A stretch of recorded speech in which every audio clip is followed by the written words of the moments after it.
MSS ತಂಡ.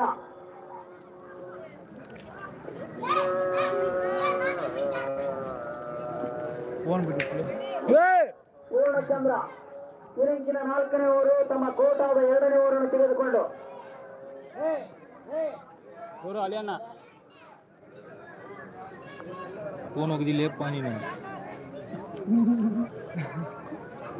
ಎದುರಾಳಿ batsman ಕಾಂತೆ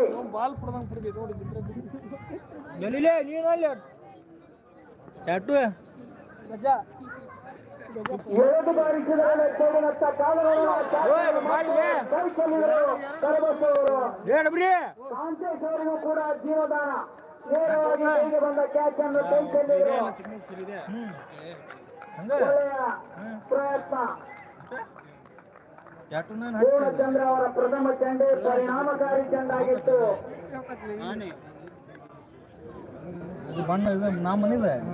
ಇಪ್ಪತ್ತು ಇನಿಂಗ್ಸಿನ 4ನೇ ಓವರಿನ ಪ್ರಗತಿಯಲ್ಲಿ ತಂಡದ ಒಟ್ಟು ಮೊತ್ತ 20. 3 ಆರಂಭಿಕ ಹುದ್ದರಿಯ ನಷ್ಟ. ಬರ್ಸಕ್ ಹೋದಿ ನಿಂದೇನು ಬರ್ತಿಲ್ಲ. ಜಗ್ಗು ಟಾಟಾ ಒಳಗೆ 5,000 ರೂಪಾಯಿ ಐತೆ.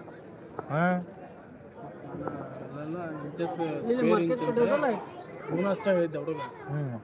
ಎಳೆದು ಬಾರಿಸಿದರು ಕಾಗರೂರಿನ 10 ನತ್ತ 1 ರನ್. ಫೈನ್ ಲೆಗ್ ನತ್ತ 1 ರನ್ ಕಲೆ ಹಾಕುವುದರಲ್ಲಿ ಯಶಸ್ವಿ. 21 ಸ್ಟ್ರೈಕರ್ ಬ್ಯಾಟ್ಸ್ಮನ್ ಕಾಂತೆ.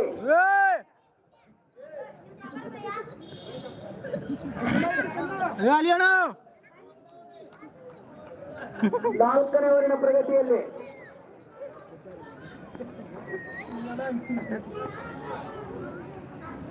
ಎಳೆದು ಬಾರಿಸಲು ಹೋಗಿ ವಿಫಲ ಯತ್ನ. ಉತ್ತಮ ಎಸೆತ ಪೂರ್ಣಚಂದ್ರ ಅವರ ಎಸೆತ.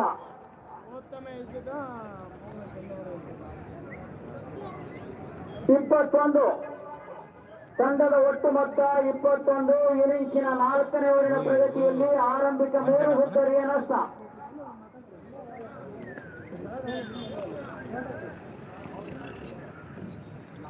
ಪೂರ್ಣಚಂದ್ರ ಅವರ ಚೆಂಡು ಉತ್ತಮ ಚೆಂಡು.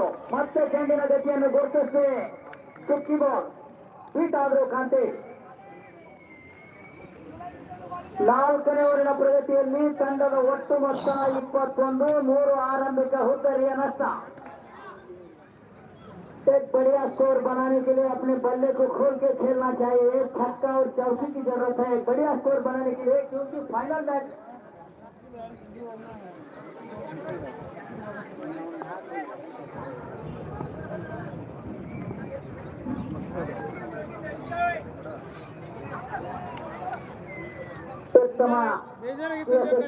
ಪೂರ್ಣಚಂದ್ರ ಅವರ ಮಾಡಿಟ್ರವ್ರೆ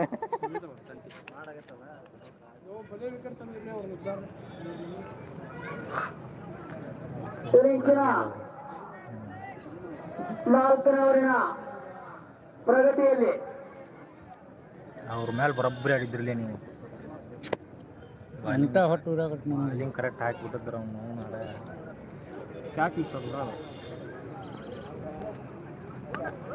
ಎರಡು ಬಾರಿಸಿದ್ದಾರೆ ಫೈನ್ ಲೆಗ್ ಲೆಕ್ಕ ಚೆಂಡು ನಾಲ್ಕು ರನ್ನಿನ ನಾಲ್ಕು ರನ್ ಮುಕ್ತಾಯ। ತಂಡದ ಒಟ್ಟು ಮೊತ್ತ 25, 3 ಆರಂಭಿಕ ಹುದ್ದರಿಯ ನಷ್ಟ। ಕೊನೆಯ 4 ಬಾಕಿ ಕಳೆದ 24 ಎಸೆತವನ್ನು ಎದುರಿಸಿ 25 ಓಟದ ಗಳಿಕೆಯನ್ನು ಮಾಡಿ 3 ಹುದ್ದರಿಯನ್ನು ಕಳೆದುಕೊಂಡು ಮುನ್ನುಗ್ಗುತ್ತಾ ಇದೆ ಎನ್ಎಸ್ಎಸ್ ತಂಡ।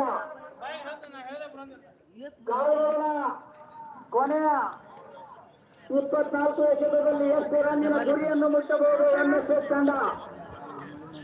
लाइव ना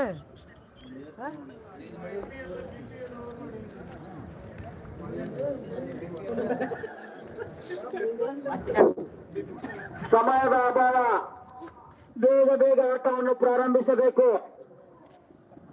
ಮೋಡ ಕವಿದು ಮಳೆ ಬರುವ ವಾತಾವರಣವಿದೆ।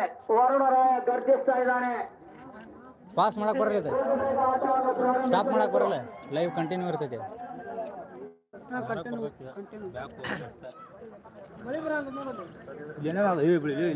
ಆಟಗಾರರನ್ನು ಹೊರತುಪಡಿಸಿ